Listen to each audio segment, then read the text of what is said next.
తిరుమల శ్రీవారికి ఓ భక్తుడు భారీ విరాళం అందించారు. గోకర్ణ పర్తగాళి జీవోత్తమ మఠాధిపతి శ్రీ విద్యాధీశ తీర్థ స్వామీజీ 1,80,00,000 రూపాయల విలువైన 15 బంగారు పతకాలు, 2 వెండి తట్టలు శ్రీవారి ఆలయానికి విరాళంగా ఇచ్చారు. అనంతరం శ్రీవారి దర్శనానంతరం స్వామీజీకి ఆలయ అధికారులు తీర్థ ప్రసాదాలు అందించారు.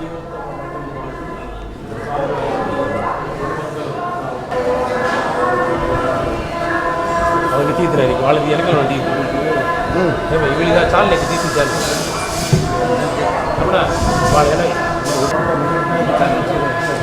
వాళ్ళ